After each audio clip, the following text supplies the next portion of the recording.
کار جماعت اسلامی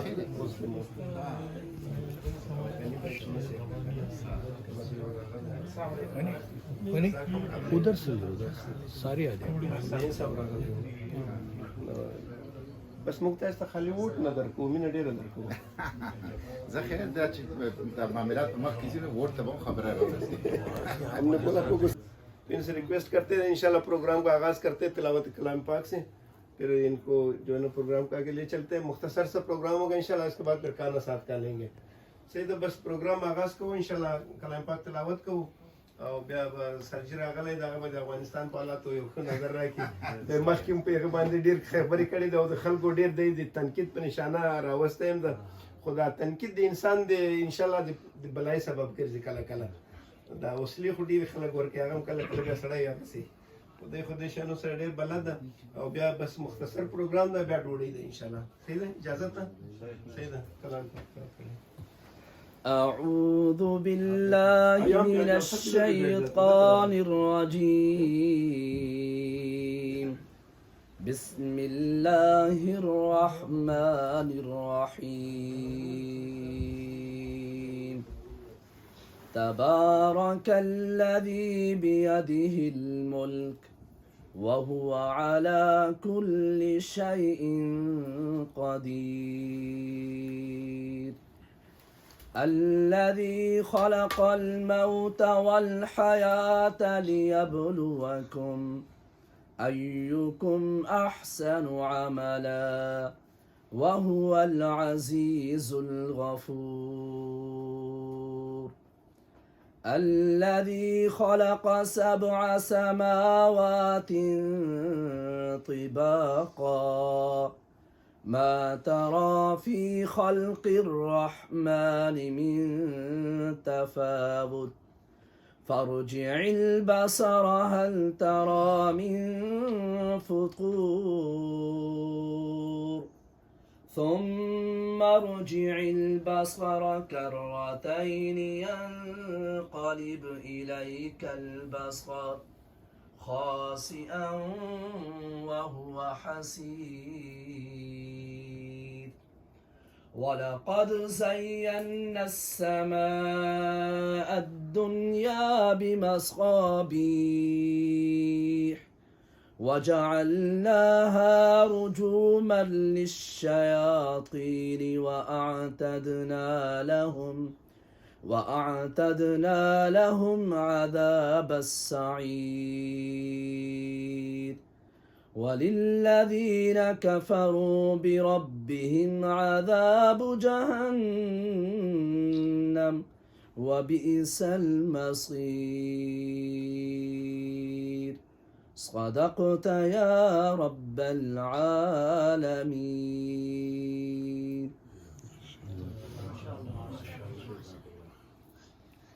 سرجد دعوت ته بس انشاءالله پروګرام آغاز کړو.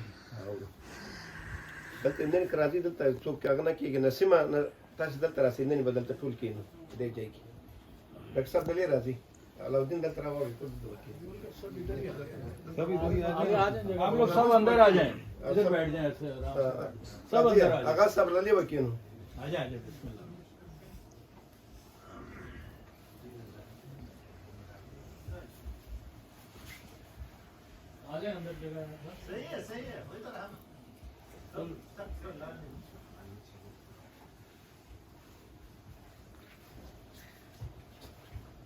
الحمد لله رب العالمين والعاقبة للمتقين. أعوذ بالله من الشيطان الرجيم. بسم الله الرحمن الرحيم. إن الله ربي وربكم فاعبدوه هذا صراط مستقيم. صدق الله العظيم. اللهم صل وسلم على عبدك ورسولك وحبيبك سيدنا محمد النبي الأمي وعلى آله وأصحابه وبارك وسلم. محترم جمیل احمد صاحب، امیر اسلامک سرکل آف جاپان، جناب چودھری منور صاحب، عشرت ہاشمی صاحب، اور ہمارے میزبان جناب حاجی صالح صاحب اور ان کی پوری فیملی، خاندان، اور یہاں پہ موجود میرے بھائیوں، میں